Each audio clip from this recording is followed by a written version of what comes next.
picking up with Dream of the Rood. Where we left off, we're going to finish going through it, and then we're going to talk about this very briefly, and then hopefully we will get started in Beowulf. How far we get in Beowulf, I have no idea. So, we left off with the cross saying, alluding to the friends of Christ in the future, after the crucifixion, came and dig me up. And I discussed the other day the tradition within the church of St. Helena, the mother of Constantine the Great, getting permission to dig up the cross. She finds the cross. They find out, discover, so to speak, it's the true cross, right? That's the tradition out of which the poem is suggesting you have to accept. That is, you have to accept that in order for the poem to have any kind of real meaning. So, beginning at line 79, line 78, we get this shift from where the cross has been speaking, beginning at line 28, okay, through line 77, the cross is recounting history. From the cross's perspective, obviously. It's history. The cross is personally, trially familiar with. Then the cross, in line 78, shifts to the present tense. Okay? And asks something of the dreamer. Actually, ask is too neutral a word. Commands, bids, charges the dreamer to do something. Now I bid you, my beloved hero, that you reveal this vision to men. That is, the vision isn't for whom? It's not just for the dreamer.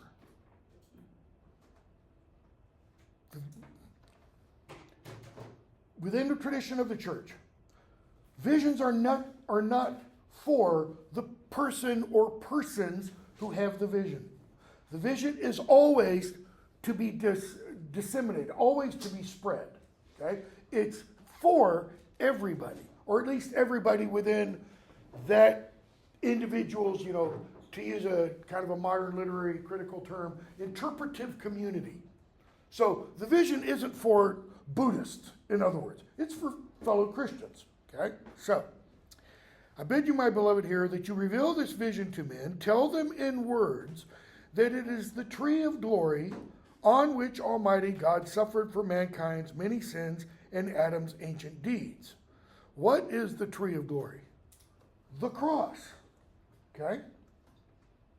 And notice the cross says that Almighty God suffered for what?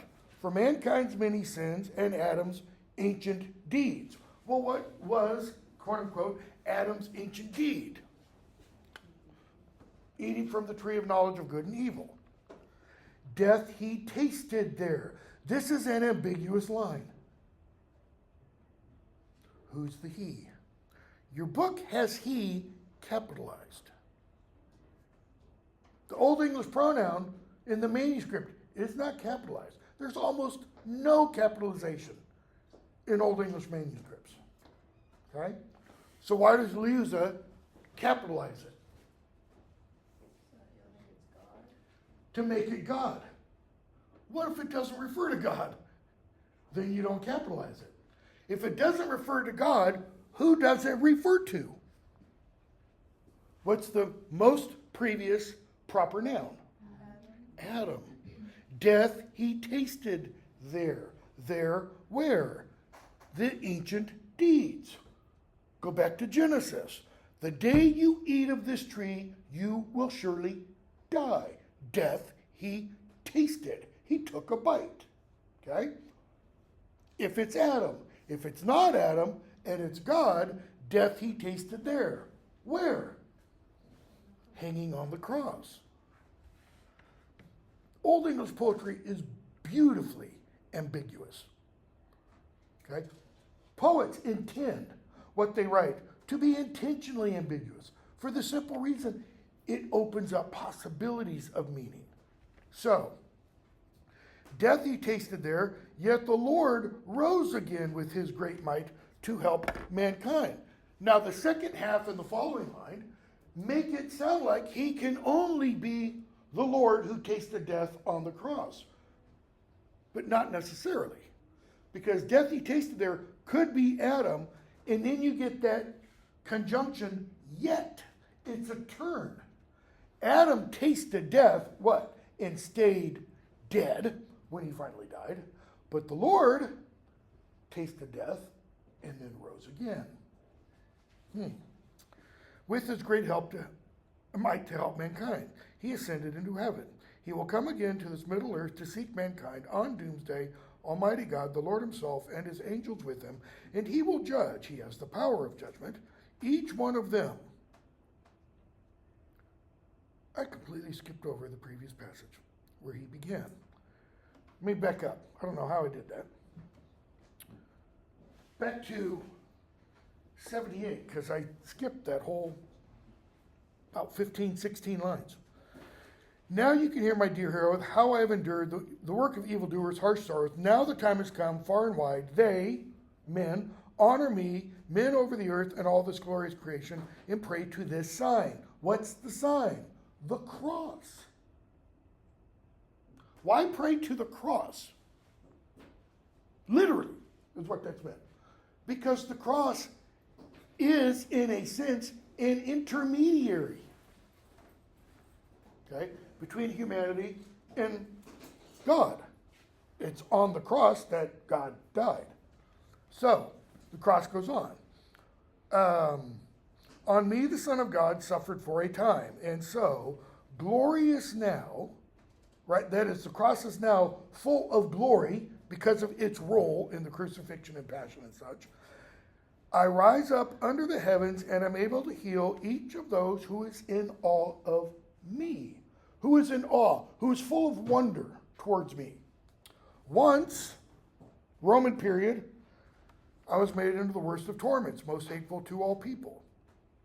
And it's interesting, crucifixion was about the worst form of execution the Romans could devise, right? Interestingly, if you go back to the Old Testament, there's a biblical law, Leviticus, that says, anyone who hangs upon a tree is cursed. How does Christ die? He doesn't have his head chopped off. He isn't bled to death. He hangs on a tree. He becomes the cursed. He becomes the scapegoat, the Old Testament idea, for everyone. So the cross goes on. Once I was made into the worst of torments, most hateful to all people, before I opened the true way of life for speech bearers. What does it mean, open the true way of life? Is there an echo there? I am the way, the truth, the life, Christ says. The cross is saying, I open the way. What is meant by way? Old English, that's W-E-G, modern English, obviously that. What is a way? It's a road. It's a path. It allows you to get from this point to this point. A way to do something is a means to do it, a path that you follow to achieve that goal. The cross says, I opened the true way of life. Lo, the King of glory, guardian of heaven's kingdom, honored me over all the trees of the forest. I was chosen over all the trees of the forest. Is it because of any aspect of the tree? Was it the greatest tree that ever lived? The most beautiful tree that you know? It was just a tree. Just as he has Almighty God, that's the he, honored his mother Mary herself above all womankind for the sake of all men. And it takes us back to the beginning of Luke and which other gospel? I think Matthew, where Mary is called most blessed of women. Okay? One thing from here to the end of the passage that I already covered a lot of, the cross is being very, very particular with his words. Or you could say the poet is being very, very particular with his words. How so? Go on to where I kind of stopped and then went backed up. Back up for a second to, so it's on the tree that God suffered for Adam's and all humanity's sins. He tasted death there, that is, he died. He rose again. He ascended into heaven. He will come again, we're told, to this Middle Earth to seek mankind. What is the cross doing?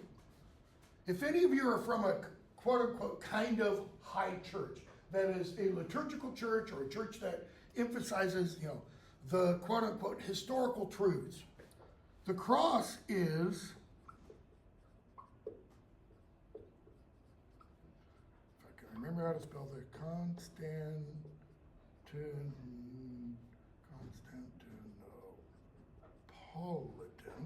The cross is paraphrasing the Nicene Constantinopolitan Creed, usually just called the Nicene Creed. Okay?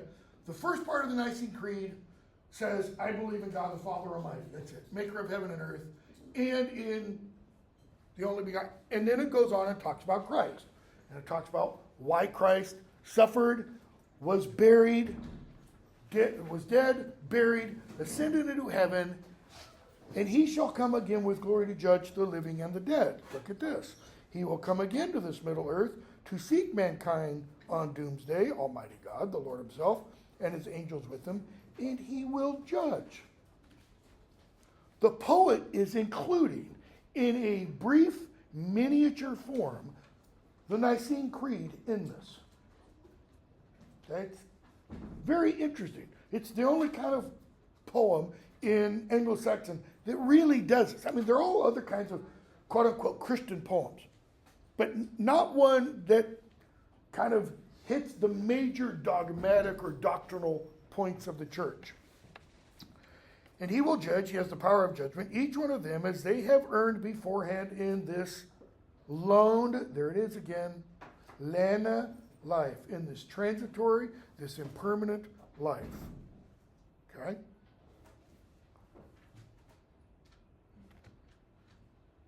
So how did the cross begin this part with? I bid you reveal this vision. And then the cross is explaining in the words that follow what the vision means. Essentially, tell them the creed. So what's the purpose of the vision? What's possibly the purpose of the poem? I think I mentioned it here. First century Roman poet named Horace said the purpose of literature, poetry and such,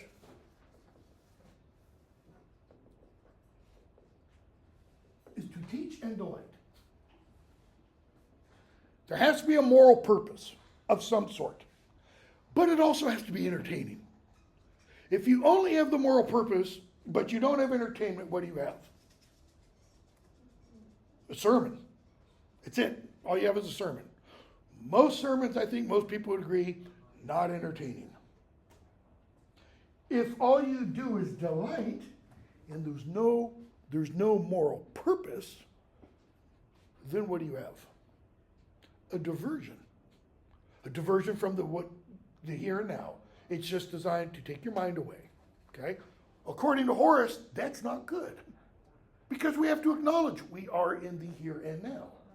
And have to deal with the here and now as it really is. The cross is saying, here's the purpose of this vision. So if that's the purpose, big if, who's it directed to? Who's the audience that the dreamer should take this vision to in this explanation? Every reader. Louder? Like every reader. Every reader, all of us, possibly. I always read it as a poem to pagans, to try and teach people. It's evangelistic in that sense. Okay? Some critics say that is the point. Some critics say it's not. There's not a consensus, I don't believe. I've done a bit of research on this poem. I think it's pretty clear, my opinion. This is designed for people who are not in the church. That is, this is not preaching to the choir, so to speak.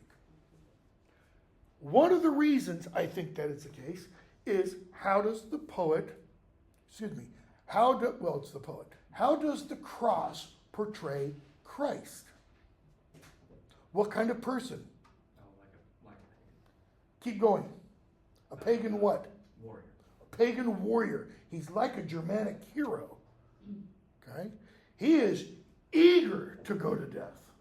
He is eager to defend, protect his men. How? Through his death. No, that part's not Germanic. That part is the Christian part. But you get all of this language. He's described as a young hero. Okay? 500 years after this poem, if the poem, let's say the poem dates from 700, when the real cross is erected. 500 years after this, or 600 years after this, in art at least, all the imagery you get of Christ is the suffering servant imagery from Isaiah 53. It's kind of the emasculated, feminine Christ who's just, like this, and weeping in the man of sorrows, in other words. Not heroic, not full of vitality, not getting up, to kick butt against Satan, so to speak, but just, oh, I've got to die because Daddy hates me and wants me to. Okay? Cross goes on. So, the cross says, no one there where? We would probably say then. At the judgment. Right? Because he's just said, he has the power of judgment. Each one of them as they have earned before here in this loaned life. The church up until this point, and I'm talking about the church universally, whether you're talking in Rome, this part of England, fairly new if it's 700, within 100 years of the Roman Christianization of Britain and such, they all believe the same thing pretty much. You are judged according to what you did. And the simple reason for that is look at the book of Revelation. It is entirely about actions. It's not about what you thought. So, each one of them as they have earned beforehand in this transitory life. No one there at that point, Judgment Day, may be unafraid at the words which the reader will speak. Ruler, not reader. That is, what have you done? It's kind of implied. Those are the words the ruler will speak. He will ask before the multitude where the man might be, who for the Lord's name would taste bitter death, that is, who died for me, who took up his cross and followed me, who denied himself, all those things from the Gospels, as he did earlier on that tree.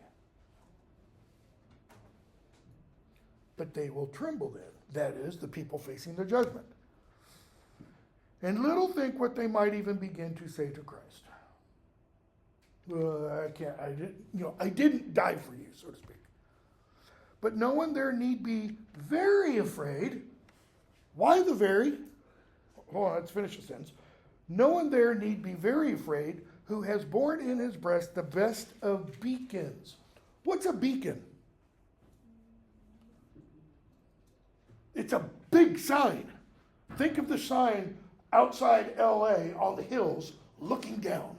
Hollywood, that's a beacon. Searchlights at night when you have a grand opening of something, that's a beacon. What's the beacon he's talking about? This thing, wherever it is, this thing.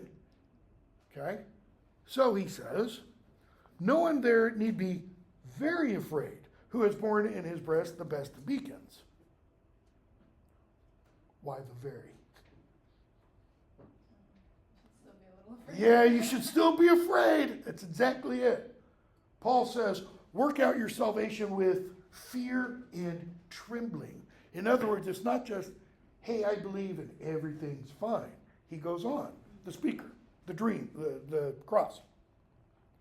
But through the cross shall seek the kingdom every soul from this earthly way, whoever thinks to rest with the ruler. I love that line, to rest with the ruler. What does that mean, to rest? Die. What else? But he's talking about after death at this point. To be at peace with. Be at peace with. What does Sabbath mean? Rest. To be at rest with God. Okay? Then I. And we're back to the dreamer. Okay? So what is the cross charged the dreamer to do?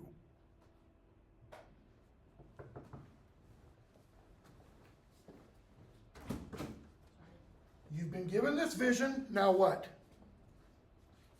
Go tell everybody. Go tell everybody. The cross, in the sense, is making a what of the dreamer? Go back to the Old Testament for a moment. The prophets. Thus saith the Lord. Make a prophet of him. Because a prophet isn't someone who only tells the future, what is going to be. A prophet is someone who tells now the truth. It's both a forth teller and a teller forth. That is, tells what's going to come and speaks, use a popular phrase today, truth to power now. Okay? So, then so now the dreamer speaks. Then I prayed to the tree with a happy heart. What was his first experience of the tree? The cross. Wondrous was the victory tree, and I was stained by sins, wounded with guilt. Have those sins and that guilt been quote unquote washed away? Not necessarily. But now he has joy through, beyond, over, etc. Those things. So I prayed to the tree with a happy heart, eagerly, there where I was alone with little company. What is that an example of?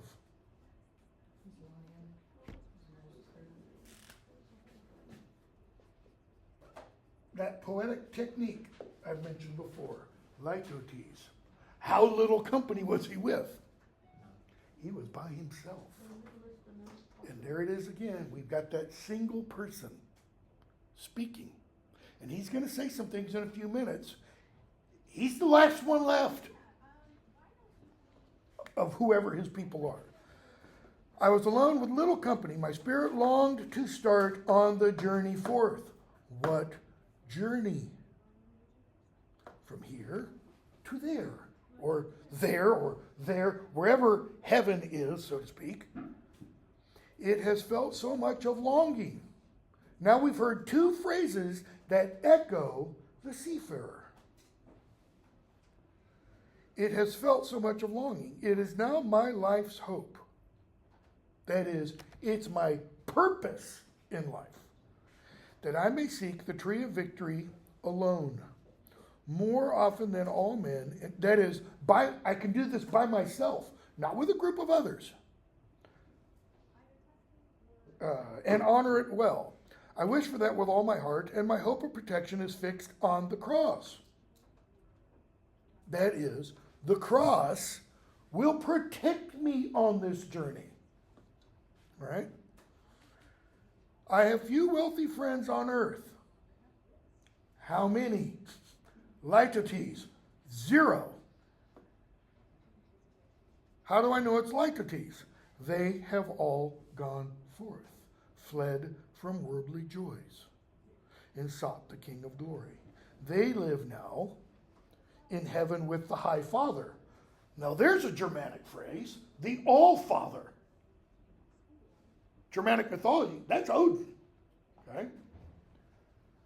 They live now in heaven with the High Father and dwell in glory, and each day I look forward to the time when the cross of the Lord, on which I have looked while here on this earth, and I think that means both like in a church as well as the vision, I mean, imagine for a moment the vision really occurred to some guy. It'd be kind of hard to forget that the rest of your life. Okay? On which I've looked while here on this earth, will fetch me from this lana leaf, this lone life, and bring me where there is great bliss. What's another word for bliss? Peace, joy, happiness,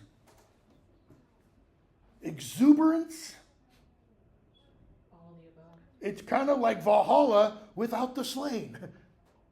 It's the hall of joys. It's the proverbial book of Revelation at the end, wedding feast of the Lamb.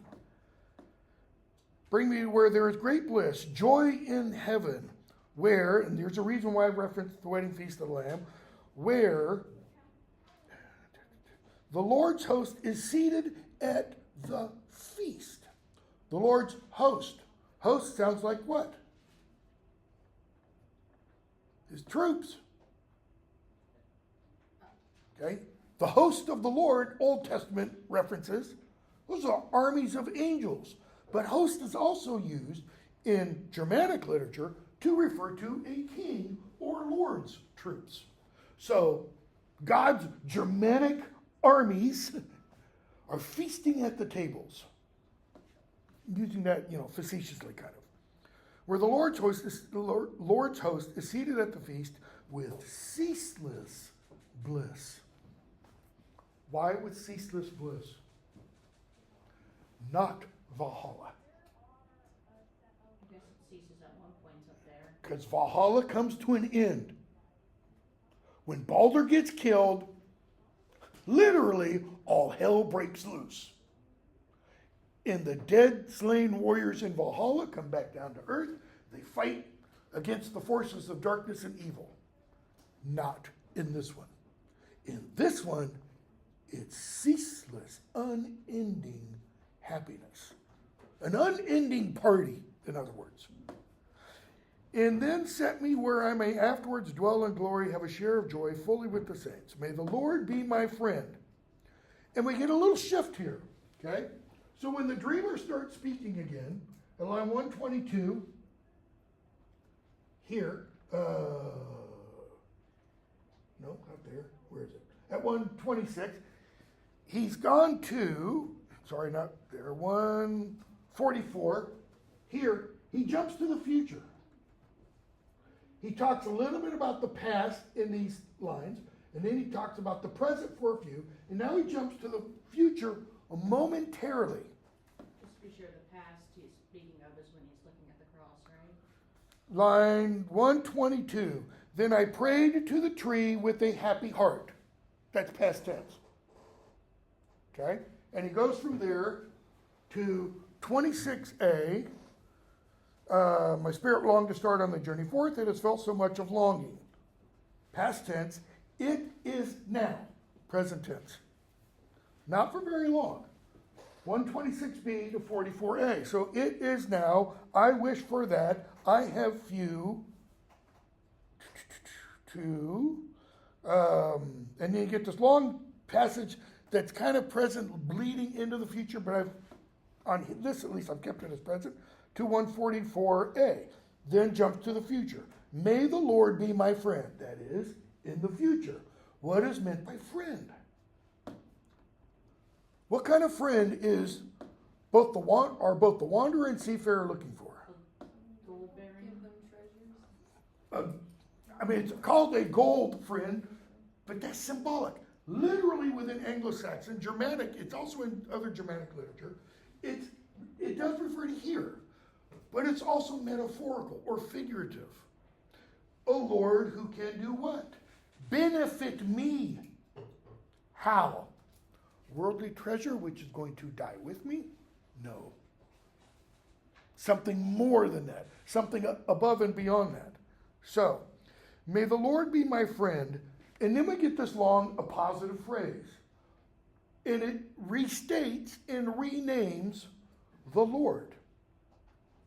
He who here on earth once suffered on the hanging tree for human sin. All that supplies he, or restates, reframes he. Okay? New clause, new independent clause. So a new sentence, really.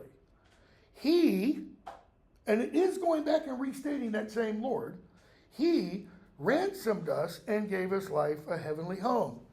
And we've gone back to the past. Hope was renewed with cheer and bliss for those who were burning there, back in the past. Anybody know what he's talking about, other than looking at your footnote? He's referencing, Hell? yeah, kind of. Well, yes. What's called the harrowing, that's an A, of hell. In some versions of the Nicene Creed, when it says, he was dead, buried, and then it goes right on to, and on the third day ascended into heaven. In some versions, it says, he was dead, buried, he descended into hell. Okay? Why? To break out all of the people who were unfairly put into hell before he died. Who either were unfairly, is one way of putting it, or those who went to, don't use hell, wrong term. Not limbo, use Hades. Hades is the place of the dead. Hell is a loaded term because of medieval Christianity. It gets associated entirely with Satan and burning and fire and all that kind of stuff. Hell is what happens at the end, okay, in traditional Christianity. That is, those who don't go to live with God in heaven, Jesus in heaven, all that kind of stuff, those who choose not to do that, then they go to hell, where it's permanent and torture, etc. Okay? He's talking here about those who didn't have the opportunity to believe in Christ or to know Christ, or, that's one kind of category, according to some of the church fathers, or they looked forward to the coming of the promised one. For example, King David, Solomon, Moses, Samson, and you can go all the way back. Adam. Why? Because even when the curse was pronounced on Adam, there was also a prophecy. You shall bruise his heel, and he shall stamp on his head. Okay? The tempter will bruise the heel of the chosen one, and the chosen one will stomp on his head. That's what's called a messianic prophecy. So, he ransomed us, gave us home. Hope was renewed with cheer and bliss for those who were burning there. See, the burning there, that's giving us an indication that this is, 7th, 8th century theology that says, they are burning in the early medieval conception of hell rather than the Old Testament idea. Old Testament didn't consign the dead to hell. They went to one of two places, the pit or Abraham's bosom. The pit is where, that's the bad place, but it's not burning. It's not what we think of as hellfire. Abraham's bosom is you're just kind of chilling with Abraham, waiting for redemption. These are the people looking forward to the coming of Christ, or those who didn't have the knowledge of even the possibility of a Christ. Give me an example of somebody like that. That's what reminds me of the first layer of hell that Dante visits. It's just people who, they weren't saved. Give me a name. Unbaptized babies? Yeah, which they didn't have, Old Testament, didn't have baptism, but Aristotle, Socrates, Plato. So good people who just... Some of the early church fathers said, the way these people speak, they have an inkling of the idea, they did the best they could with what they had, but they couldn't make it to heaven because they didn't have Christ, and the cross would say, in me. Go back to Dante for a minute. If you're not familiar with Dante, Dante supposedly has this vision. Okay?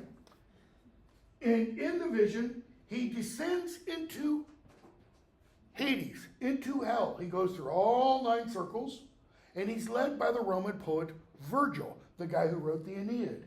He's led by Virgil because Virgil also wrote a series of poems called eclogues. And in the 4th eclogue, there is a passage that most people in the early church took to be prophecy.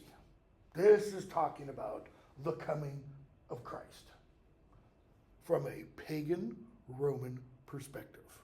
There will be peace, and lions will lie down with lambs, and the whole 9, and a virgin will conceive. I mean, it's like straight out of Isaiah, but it's in Rome, okay? Dante took Virgil to be the exemplar of human wisdom. So Virgil can lead him through hell. God chooses Virgil to do this. It's made clear. Virgil leads him through hell.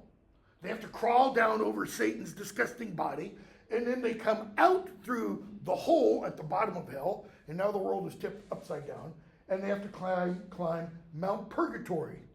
And Purgatory has 7 levels. Why? Because of the 7 deadly sins. And each level they go over, Dante has one of these sins removed from his forehead. Because it starts off with like 7 letters. Pride, envy, anger, lust, gluttony, etc. Okay? He goes through each level, that sin is removed. He gets to the top of Purgatory. So what is left after you've gone through hell? Purgatory. What's next? Heaven, paradise. And Virgil has to say, see ya. Have fun in heaven, because human wisdom is not enough to get you into paradise. That's why you have to have Christ go into hell. In Dante's version, when he goes into hell, he gets to the gates, I think it is of, I don't remember the level, 7 or 8, something like that. And he goes to the city of what's called Dis. Like dissing somebody. Dis. It just means what? Opposite. It's not ordered. It's not beautiful. And the gates to Dis are destroyed. And they were destroyed when Christ descended into hell. He didn't just come in and go, Mr. Satan, can I have all the future Christians and all the dead Christians? He comes in and obliterates them. And Dante kind of shows, and definitely according to many of the fathers of the church, of the early church at least, when Christ descends into Hades, and this is what this passage is talking about, anyone who wants to follow him can follow him, can go up to heaven. Think about what that means for a minute, metaphorically or literally if you want. Anyone who is, let's say now, 2025, in hell is there because they want to be. Blows your mind when you think about it. The Son was successful in that journey. How do you determine success? He brought some out. Mighty and victorious when he came with a multitude, a great host of souls into God's kingdom. The one ruler almighty, he wouldn't be almighty if he didn't bring a multitude. The angels rejoicing and all the saints already in heaven. So the angels, the saints in heaven, the souls of the already saved, they're all cheering on Jesus as he leads this mighty band, out of hell. Dwelling in glory when Almighty God, their ruler, returned to his rightful throne. So even to the end of the poem, we get those man-God juxtapositions. Okay? Couple final comments. I think there's a reason why he does that, or the speaker does at least all the man-God kind of stuff. And that's because, I don't have space for this. I'm going to erase this. And that's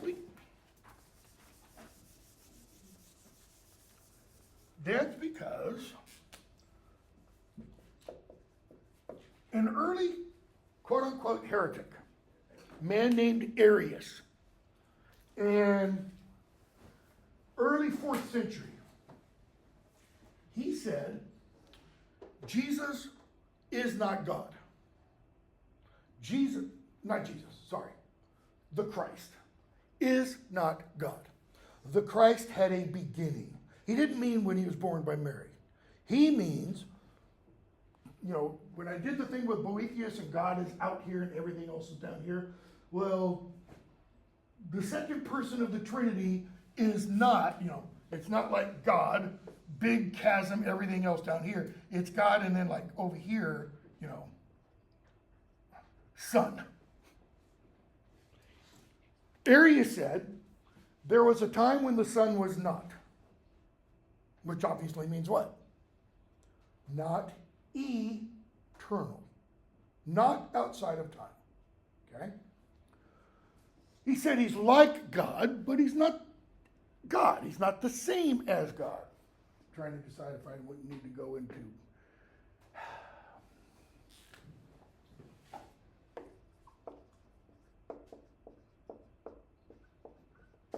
Spelling might not be quite right.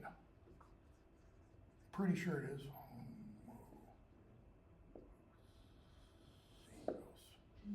Don't remember it has an E at the end. Homoousious,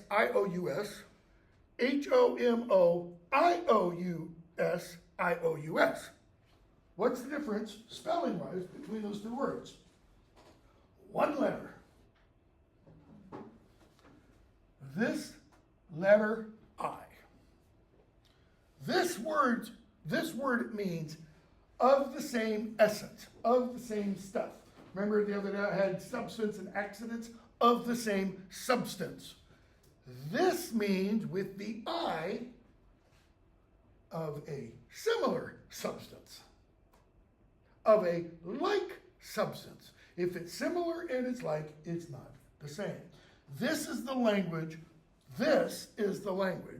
the early church used to describe how the second person of the Trinity is the same as the Father. All right? Eternally begotten, all that kind of stuff. This is what Arius said. Not the same, really close, mostly the same, but a little bit different. Okay? Why did I get off on that? What was I talking about? Oh, because all the emphasis on fully God, fully man. This heretical belief decided at a council in Nicaea, where the Nicene-Constantinopolitan Creed comes from, in 325, 326. Arius was declared a heretic. Constantine convened this big council and said, we need to respond to it. The council was not, let's all get together, let's debate, talk, and dialogue, and let's have a vote. They knew from the beginning Arius was going to be condemned because he was just one priest in Egypt, and everybody else thought this idea, okay? So they came up with language to describe this. This is why it's important. Germanic tribes, when they began becoming Christian in the 6th century, and it wasn't because Christians had gone up to Germany, it was because the tribes were moving closer and closer to Rome. See, Rome, by the 3rd, 4th century, Rome was losing power. And they were hiring the Germanic tribes as mercenaries, okay? There was a German Goth bishop named Wulfula also. He was one of these kinds of Christians. He was an Arian Christian. He didn't believe Jesus was fully God. This kind of Christianity did reach some of the tribes, but it also reached pagan, late Roman, early Anglo-Saxon England. So it's thought that some of this pagan belief in, some of this heretical belief in Christianity was spreading around in Anglo-Saxon England even after Augustine came. That's why some suggest the poet goes into all this detail. He wants to make sure when he spreads this vision that everybody is believing in the right God and right man.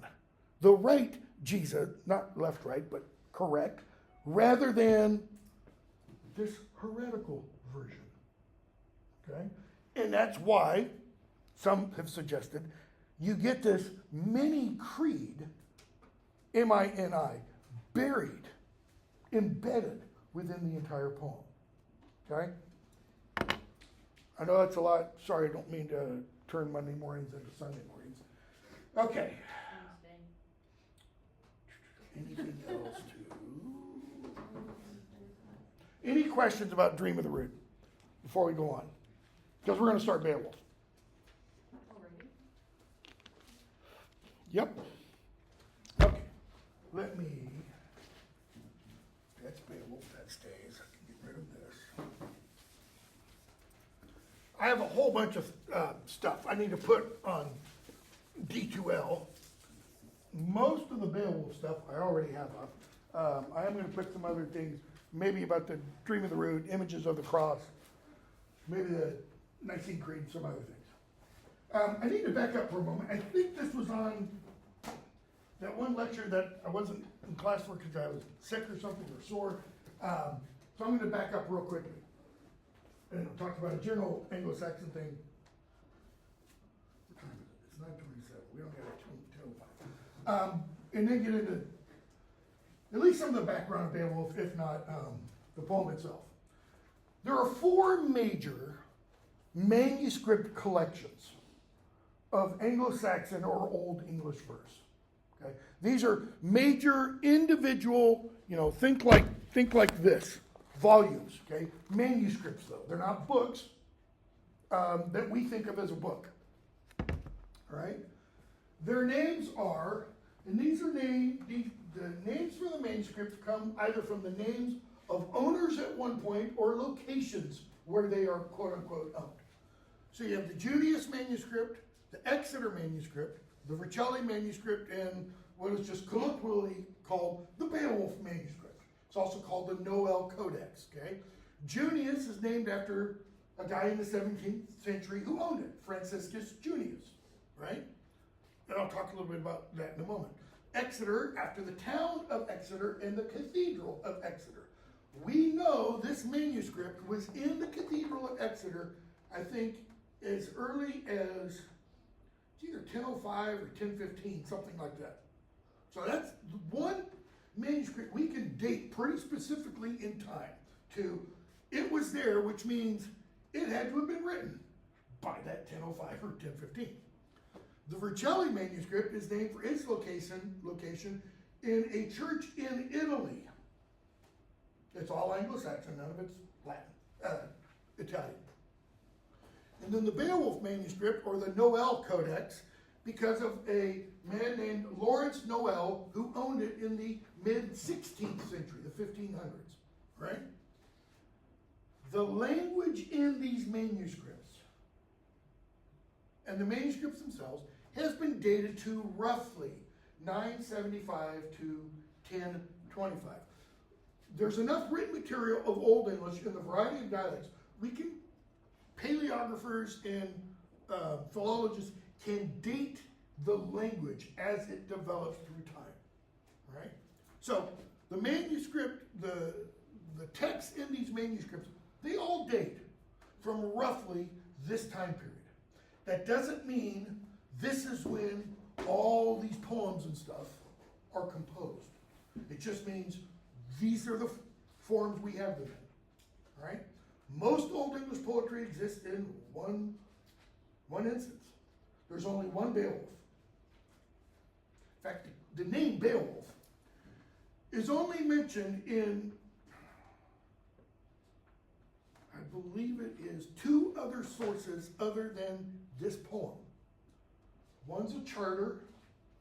I don't know what to say. One is a map or something like that. And the charter refers to Beowulf's Hama. That's it. Beowulf's home. It's not this Beowulf that it's being referred to though, okay? So, the Junius manuscript. These are all collections.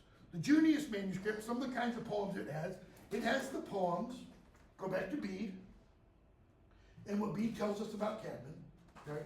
It has the kinds of poems that Cadman supposedly composed. That passage in Bede says he did poems on creation. It's got both Genesis A and B. This is one long poem that has a second version of the poem embedded within it. That's called Genesis B, probably based upon a Germanic source. So you've got that, you've got the Advent lyrics, and Daniel. There's a poem about Daniel, and the 3 youths in the fiery furnace and such. Okay. The Exeter manuscript has all the riddles, there's over 60 of them. Okay. Charms, these go back to pagan Anglo-Saxon times. I mean, you want to get rid of a wharf.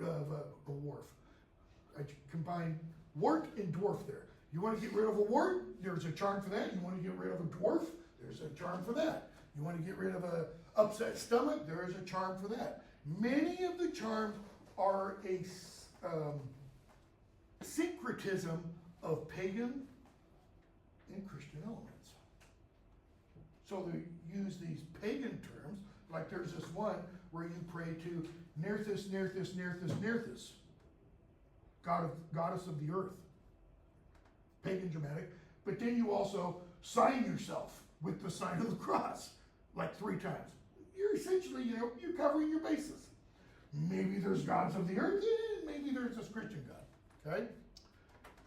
The elegies, Wanderer and Seafarer, Wife's Lament, Husband's Message, the riddle, the Ruin poem, poem about Bath, etc. Those are all in the Exeter manuscript.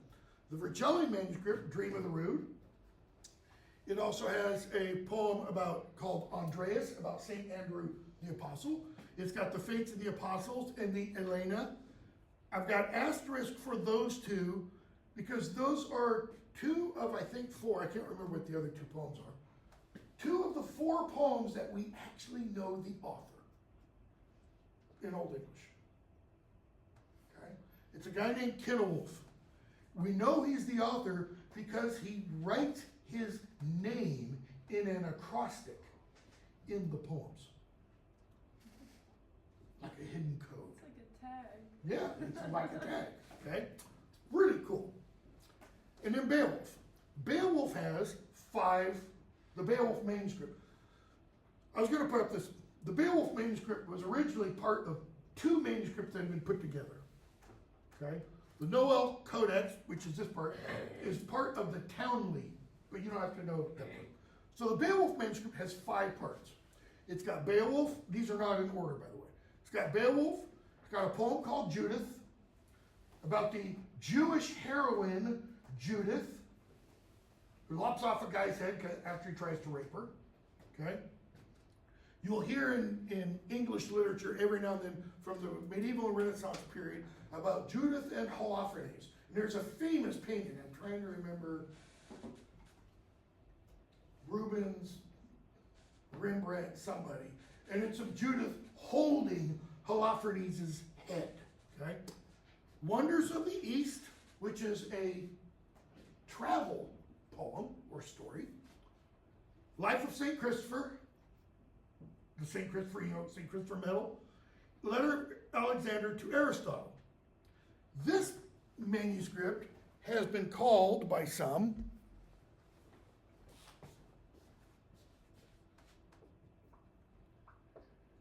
a Liber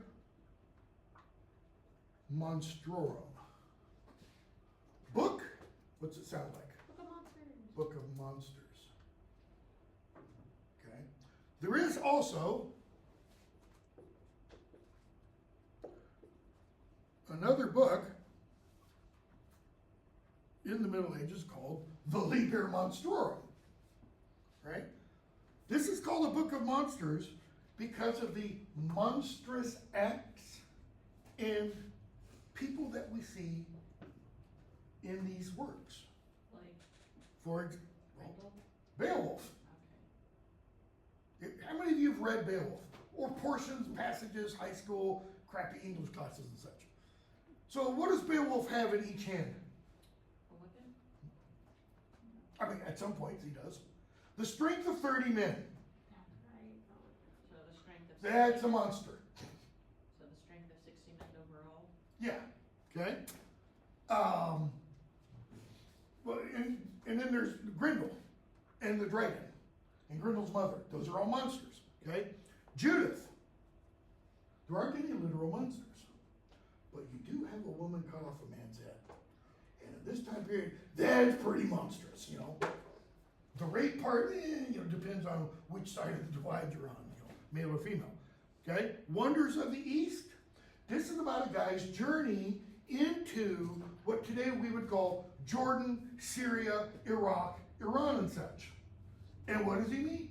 He meets all kinds of weird, strange characters. If you've ever read C.S. Lewis's Voyage of the Dawn Treader, characters in there meet these people who live on an island and they only have one leg. And they're called dufflepuds. They hop. There are people with one leg. There are people with their heads here, or faces here, in the middle of the chest. Okay? There are people with heads of dogs in the Wonders of the East. Just all kinds of weird stuff. It's like somebody got too close to the bath salts here. Life of St. Christopher. How could that be about monsters? Two things about St. Christopher. According to two different traditions, one, he was a giant. That's monstrous. I don't mean 7 feet 5. I mean like 20 feet tall. Okay? That's a monster.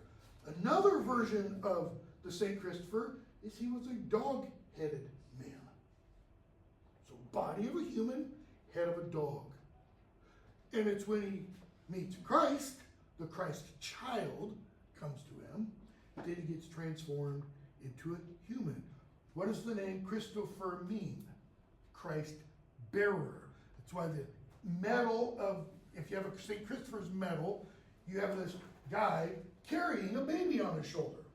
It's Christopher bearing Christ. Letter of Alexander to Aristotle. What do you know about Alexander the Great? Anything? Did he only rule in Greece? How far east did he go? Didn't he go all the way to Turkey? Oh, much farther east. He went all the way into India. In fact, there are people today in northern India, in the Hindu Kush Mountains, who are the descendants, literally, I am not joking, literally the descendants of Alexander the Great's army. We got busy. Okay? They're a long time. He died on his way back from that journey. And it's kind of like the wonder, he meets all kinds of strange, monstrous type people. Okay? So, Book of Monsters? Yeah, kind of. So, back to Beowulf. Beowulf is preserved in, as I said, one manuscript. The manuscript, what is called its shelf mark. That is where you locate it at the British Museum, British Library. If you could go into the British Library and go into the extremely rare books area of manuscripts and just start pulling stuff off the shelf. It's not literally how it is anymore, but its shelf mark is Cotton Vitellius A10.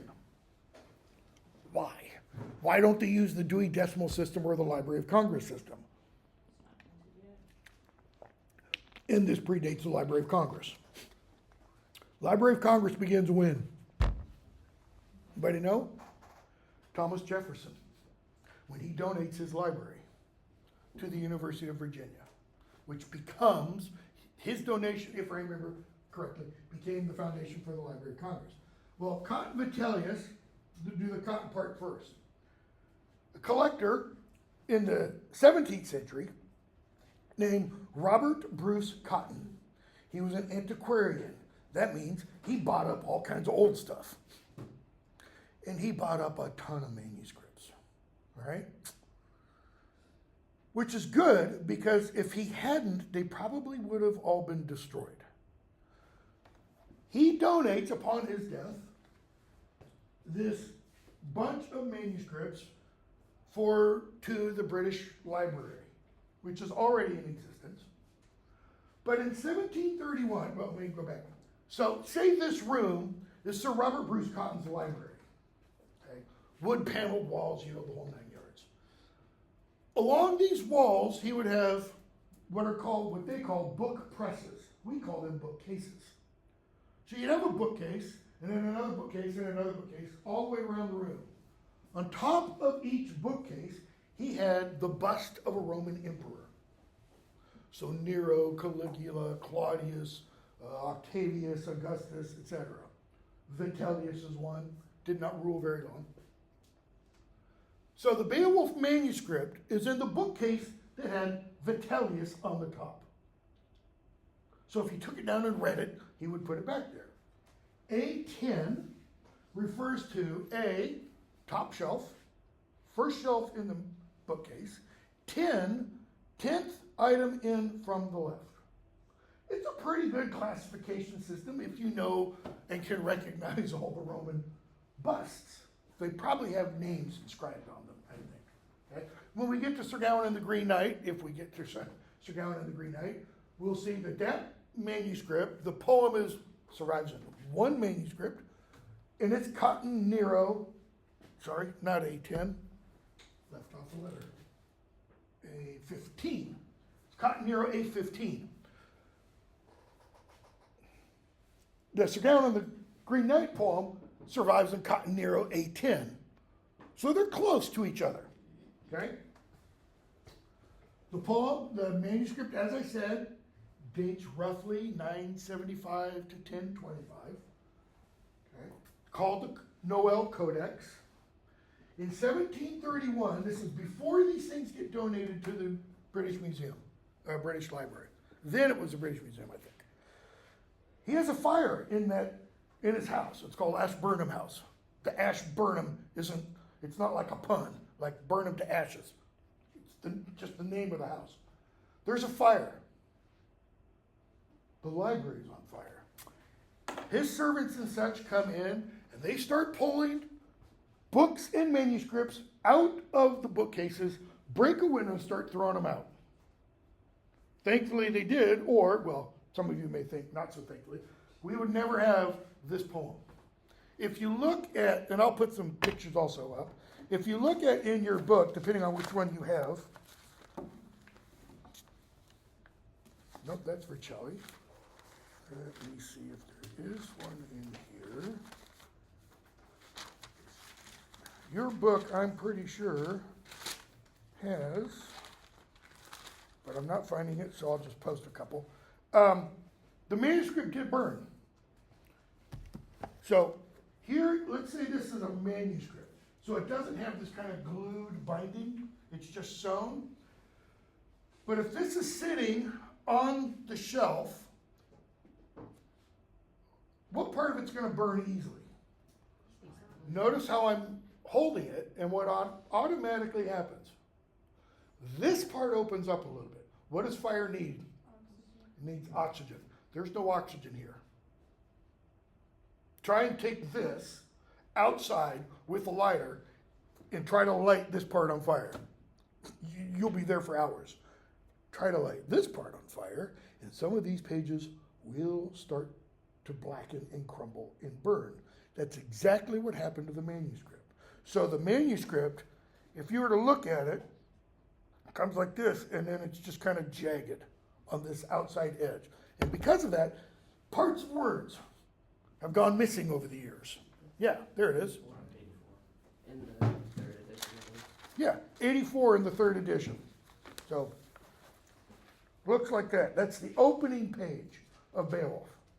Hlaftweg, our date, and then the last couple word letters are charred off, okay? So, a bunch of material is destroyed, a bunch is saved. It's estimated that probably only about 10% of the literature of medieval England survives. Not just from this, but from this, from the Viking invasions, and from Henry VIII. And what's called the dissolution of the monasteries, which we'll talk about when we get to that, okay? Now, Beowulf the poem. There is one datable event within the poem. That is, there's one event in the poem that literally really happened in our world. Okay? Nope. Not the dragon part, it's not Beowulf. The character Helic or Higelac, as some pronounce it. Bless you, bless you, bless you. Beowulf's uncle and king was real. But Beowulf isn't. But Beowulf isn't. As far as we know, Higelac, this character, is mentioned in a couple of other works, one of which is quote unquote historical. It's a history of kings, okay? So Higelac or Higelac, in Gregory of Tours' History of the Frankish Kings, he mentions a guy named Clochiliacus, all right? How do you spell that? It's in your introduction, Chlociliacus. He's mentioned in Gregory of Tours, and this is the Latin form for this name. All right? He died in 520. He literally died in 520.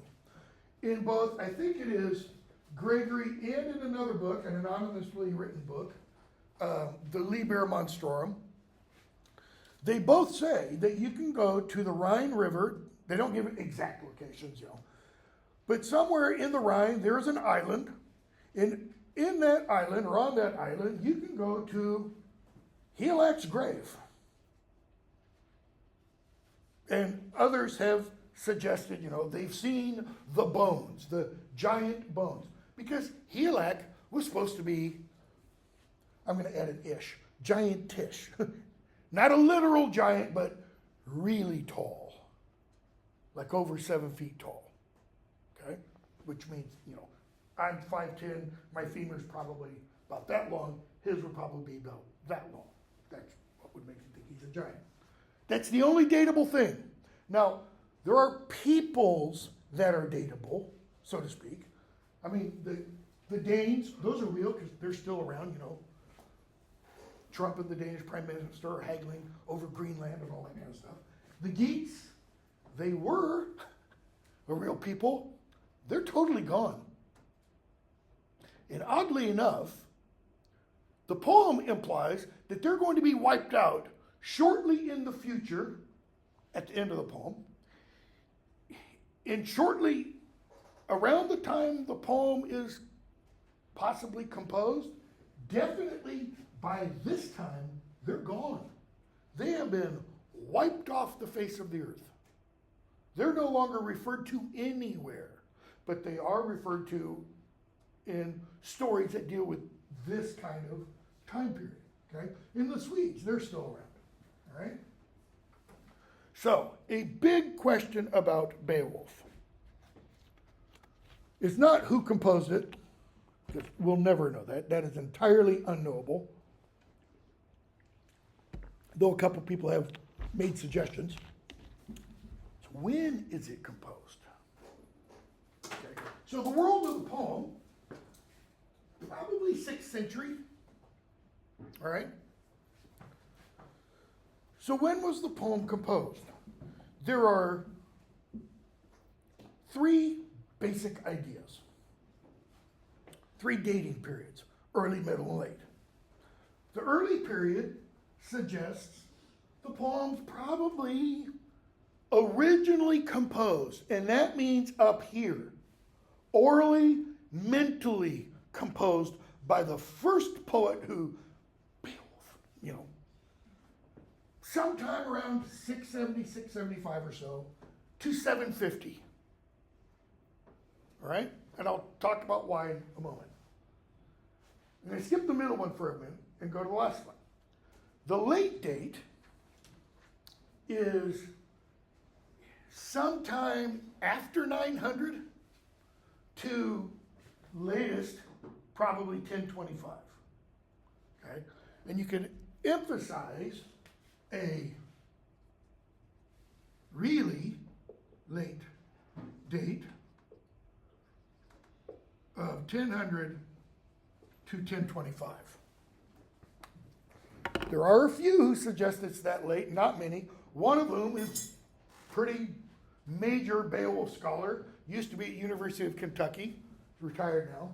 He's emeritus professor. And we'll talk about that. The The midpoint is kind of, right in the middle, 800 to roughly 850. Okay? So, talk about the early date. Early date proponents suggest the poem was written then, largely because of, one, the thematic material it covers. It covers early Germanic society and culture, Northern Germanic society and culture, okay?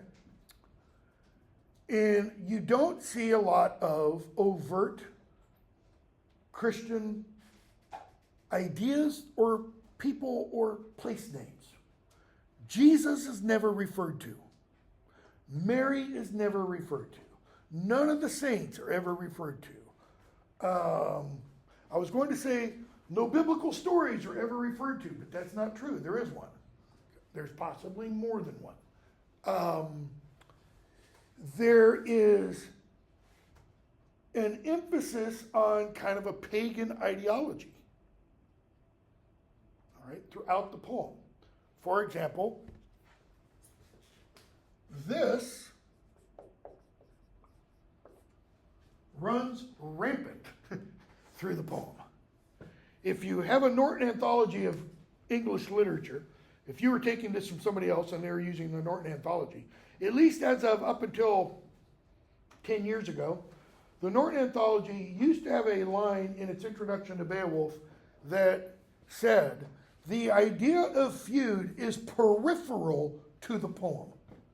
It's on the outside. And I'm like, what the? They're not reading the same poem I am. Because feud is central. It is central to the poem. What is feud again? It's two people fighting. Well, it's like A little bit more than that. Clan warfare that demands revenge. It's the Germanic, the fourfold Germanic ethic. and that's what gets Grendel's mother. Yeah, duty to Lord, duty to kin, duty to avenge one's Lord and kin. Okay? Grendel comes and slaughters a bunch of Geats. Beowulf intervenes. He offers to intervene. He's not drafted. He's not forced to. He kills Grendel. Grendel's mother retaliates. She doesn't retaliate against Beowulf because she's smarter than her son. She kills somebody else. So now Beowulf has to go get involved with her, etc. It goes on. That's why when you get to the end of the poem, we find out, because these people and another group are going to exact revenge on the Geats. Okay? We'll get into all that later. Believe me, it's why it takes me so long. And there are some linguistic reasons within the poem. Or let me rephrase that. There are some linguistic reasons within the one surviving written copy of the poem that we have that suggests the poem may be early. That is, there are some spellings of terms that indicate, they're not beyond a shadow of a doubt, they're not 100% provable, that indicate the language that is preserved in the poem is an earlier form of Old English. Okay? All of these manuscripts and the text they contain, they are all written in what's called late West Saxon dialect. That means late 900s. And we can date that just like we can date King James English. King James, 1603 to 1625, something like that. Okay? Shakespeare lived in King James's lifetime, part of it at least. Shakespeare wrote largely in King James English, but he also hearkened back. What's our greatest example of King James English today? The King James Version of the Bible. Most people walking down the street in 1611, that's when that Bible was published, did not use thou and thee in speaking to each other. They would say, how are you doing? Not how dost thou. Because how dost thou sounds old and archaic. And it was in 1611. They intentionally used an older form of the language. Why? What do we humans, not Americans, not MTSUers, whatever, all usually say about the past? It's better than today. It's the golden age kind of thing. And the same thing applies back there. All right? So there are some linguistic reasons. Let's go to this one first, and then the mid. Because the mid's just kind of a, can't we all get along? Can we just meet in the middle and settle it that way? So this date, okay? What happens between, let's say, 750 and 900 in Anglo-Saxon England? Historically.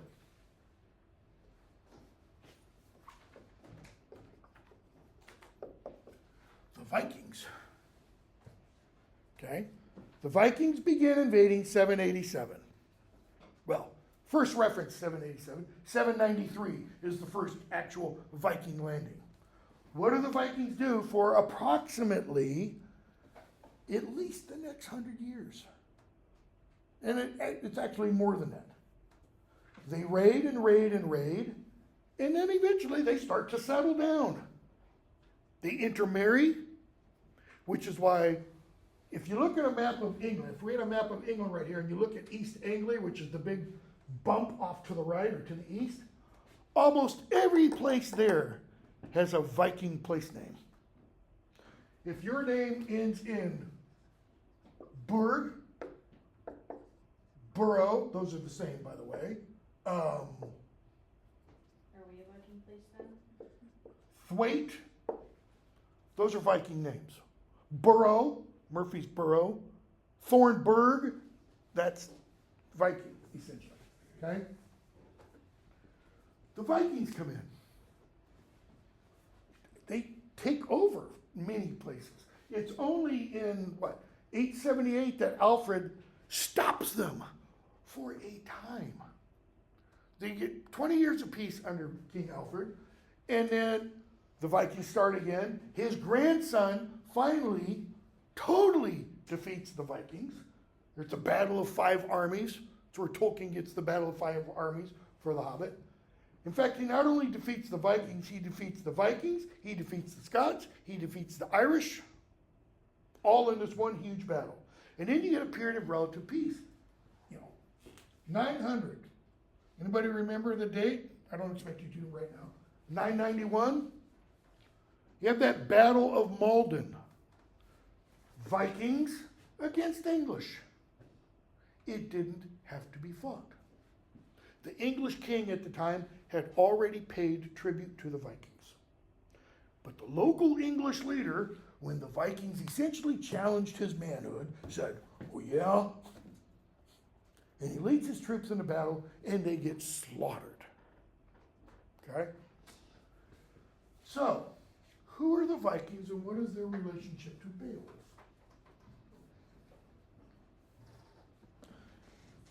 They would be the descendants of Beowulf's people.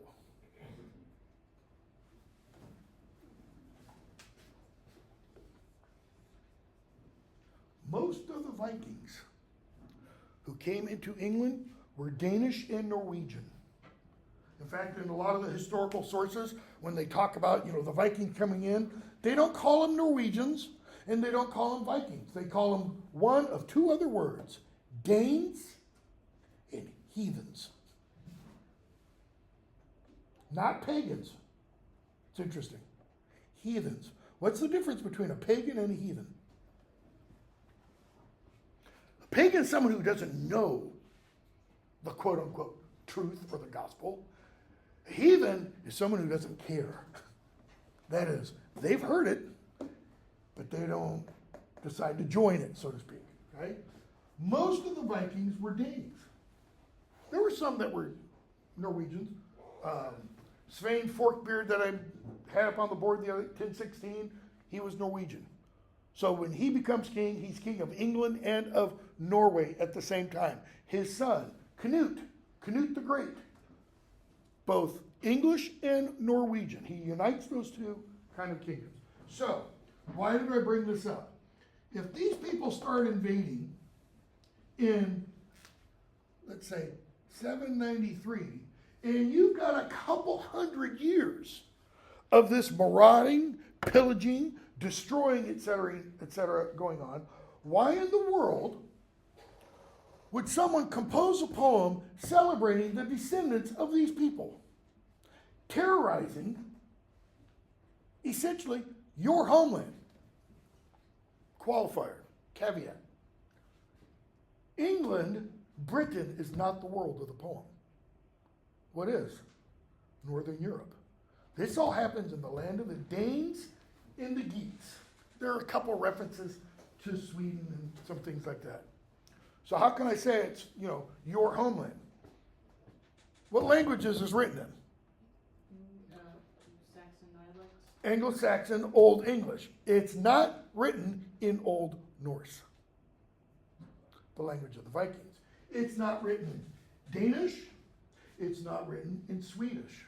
It is an Anglo-Saxon poet, okay, who is celebrating this culture in his own tongue. There are forceful arguments about why in the world would someone do that when these essentially are these people. This is the mentality that Beowulf and the Danes, etc., exemplify and embody. Why in the world would you do that? Especially when, as most believe, as many believe, at least these two dating groups believe, the poet is probably a monk. A monk. Why?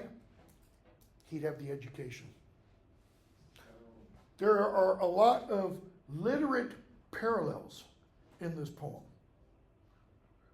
Many argue or suggest whoever composed this poem, or at least the one that we have, knew Virgil's Aeneid, as an example, which means you had to be able to read and you had to know Latin. Okay? There are Christian parallels, which indicate you had to be somewhat familiar with Christianity, which would also say, be a lot harder in this period to be familiar with those Christian allusions. And it's not just a few. It's not just the one to Cain. There are several, and some of them are very subtle. Okay? And in the middle group, this one, these also argue that those so-called linguistic bits of evidence, they can all be argued away. That is, they can all be shown to not be little bits of evidence. And then this one is, as I said, it's just kind of let's take the middle ground. Maybe it's written in this period, and it's written before there's a single king of all England, and you have little kingdoms, including what's called the Danemark. The Danelaw, which is an area of England that was ruled by the Danes. This was an agreement that Alfred made with Guthrum the Dane when he defeated him in battle. So Alfred took the southern coast, what's called Wessex, okay, in Mercia over here, think of the Thames River, comes up like this, and all this area in what becomes East Anglia in the north, that all becomes the Danelaw. That's where Danish law holds sway. And you have little Danish kings/chieftains in that area. I think, what better place to have this poem written than in that area? Because what's he doing? Celebrating the ancestors, possibly, of an Anglo-Danish chieftain, or little king over a county, so to speak. All right, we'll stop there. Now we can get into the actual poem, I think. Yes, on, what day is today? Today's Wednesday, on Monday. I'll put up, or I'll make live today, the quiz over Dream of the Rood.